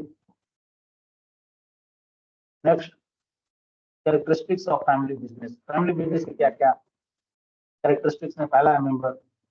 फैमिली एक मेंबर है, विदाउट मेंबर फैमिली नहीं। और फैमिली बिजनेस में जो कुछ भी एक्टिविटीज है वो फैमिली के ऑल मेंबर्स के लिए है। The group of the people who are the members of the same family own and run of the business. वो अपने के लिए काम करते हैं, अपनी फैमिली के लिए काम करते हैं, बिजनेस के लिए काम करते हैं। Next, control, sorry, position of the member. The position of family members the business depend on the relationship which is the family members have with one another. Next, control। अब फैमिली बिजनेस है तो उसकी control family का ही है, दूसरा उसमें कोई control नहीं कर सकता, दूसरा कोई डिसीजन नहीं कर सकता है। As the family on the majority share of the company and also constitutes the senior management, it can exercise control over the business। All in all, the business family है। Next, mutual interest. और family के जितने लोग हैं वो सारे का interest का म्यूचुअल है। As the family members occupies the key position in the business, can exercise influence one of the policies of the firm as per the mutual interest of the family and firm. Next, investment of multiple generation। The operation of and management of the business are looked after by the family and so the lens are passed on from the generation to another। Next, mutual trust. एक family business है तो उसकी characteristic है कि एक आपस में mutual trust है, एक दूसरे पर काफी बिलीव है, एक दूसरे पर कोई डाउट नहीं है। Next, integrity and transparency. Family है तो स्वाभाविक है उसमें इंटीग्रिटी होगी, ट्रांसपेरेंसी होगी, उसमें डेमोक्रेसी होगी, एक दूसरे के सपोर्टिव होंगे। Next, types of family business. Family own business, किसी फैमिली की अपनी बिजनेस है। Family own and manage business, family own and lead business.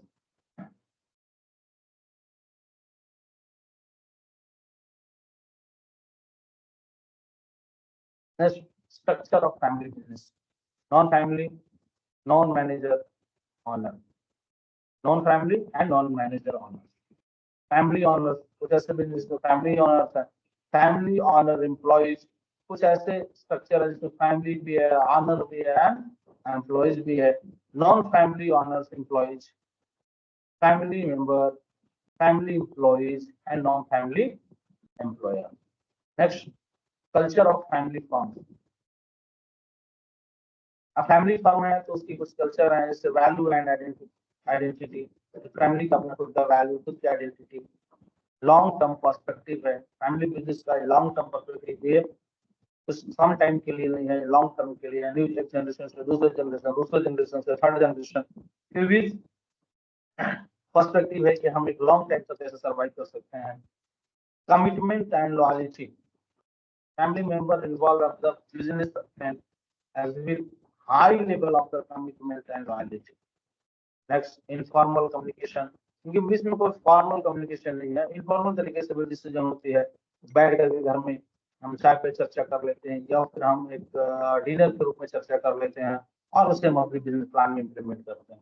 And emotional attachment, सबसे बड़ी बात है कि फैमिली में हम अगर फैमिली मेंबर हैं तो उनके बीच ब्लड रिलेशन है, तो फैमिली अटैचमेंट है, इमोशनल अटैचमेंट है। तो अटैचमेंट जो होता है वो बिजनेस को और ज्यादा सक्सेस दिलाता है। Family members often have the deep emotional attachment to the business, which can influence decision making and organizational culture. Emotions such as the pride, fear of failure, and the desire of honor family legacy can play significant role of the firm operations. Next, flexibility and adaptability. Family में सारा चीजें flexible है and adaptability भी है, किसी से लोग कैसे अडेप्ट करते हैं। नेक्स्ट हमने बात की evolution of family method and last managing family business, कैसे हम एक फैमिली बिजनेस को मैनेज कर सकते हैं। तो इसके लिए हमें number one, establishing clear governance structure. Family business करना है तो उसके लिए आपको एक स्ट्रक्चर होनी चाहिए बिजनेस की, गवर्नेंस की। कैसे कैसे गवर्नेंस होगा, अपर लेवल पे कौन होगा, मिडिल लेवल पे कौन होगा, लोअर लेवल पे कौन होगा, कोई भी डिसीजन जिस प्रकार के सिचुएशन है वो कौन लेगा। हायर लेवल पे क्या है कि प्लान बनाना, विजन मिशन देना, एंड मिडिल लेवल पे क्या करना, उस विजन मिशन को इम्प्लीमेंट करना, एंड लोअर लेवल पे जो एम्प्लॉय हैं, वर्कर हैं, मेंबर हैं, उन्हें क्या करना, उस गोल को अचीव करना, उसके लिए हार्ड वर्क करना, उनके लिए ऑर्गेनाइज तरीके से पर्पस को पूरा करना। ये स्टेब्लिश क्लियर गवर्नेंस स्ट्रक्चर में आएगा। Next, separate family and business role. हर एक फैमिली का जो सेपरेट मेंबर है उसके लिए अलग अलग रोल होंगे और वो उसी रोल के तहत अपनी डिसीजन मेकिंग कर सकते हैं, अपनी रिस्पॉन्सिबिलिटी निभा कर सकते हैं। And communicate openly and transparency. उनके बीच में जो कम्युनिकेशन है वो ओपनली है, ट्रांसपेरेंटली है, कोई हिडन चीजें नहीं है, कोई छुपी हुई नहीं है, जो भी डिसीजन है वो ओपन है। Involve succession plan, sorry develop succession plan. तो हमारा जो सक्सेसर है उस उसका भी प्लानिंग करना है कि अभी जो करेंट पोजीशन पे है, नेक्स्ट पोजीशन पे उसका कौन सा अधिकारी होगा, इन चीजों का भी हम फैमिली बिजनेस में प्लान करते हैं। And professionalise management practice. जो मैनेजमेंट प्रैक्टिस है उसको भी हम ट्रेडिशनल तरीके से तो करते हैं, लेकिन उसको प्रोफेशनलाइज तरीके से भी करने का प्रैक्टिस करते हैं। And preserve preserve family value and culture. Family का जो वैल्यू एंड कल्चर है उसको भी हम प्रिजर्व करने का प्रयास करते हैं।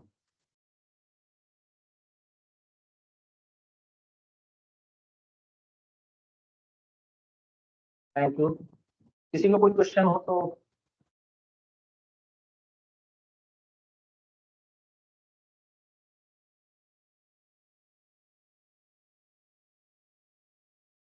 आयुष गुप्ता।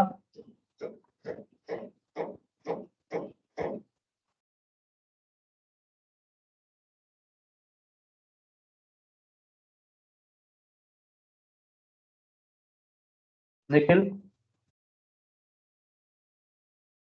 किसी को कोई डाउट है?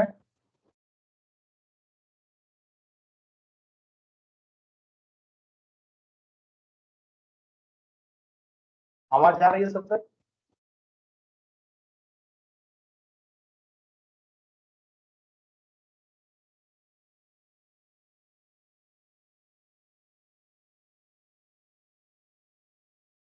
किसी को कुछ इंक्वायरी है तो प्लीज बताइए।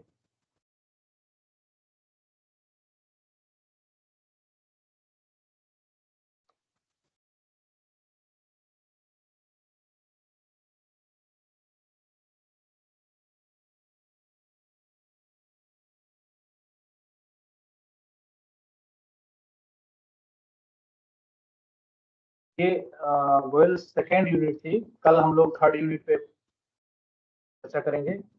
कल हमने फर्स्ट यूनिट कंप्लीट किया, आज सेकेंड यूनिट हुई। नेक्स्ट डे हम लोग थर्ड यूनिट पे बात करेंगे।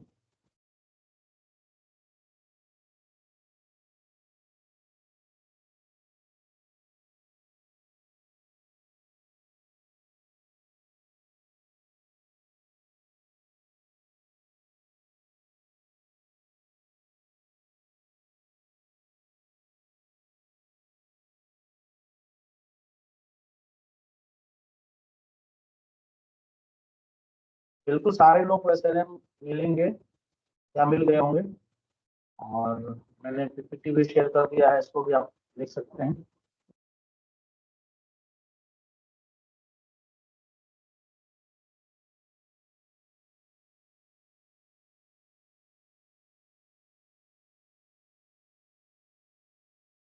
आयुष गुप्ता, अपने हैंड्स अप किया है।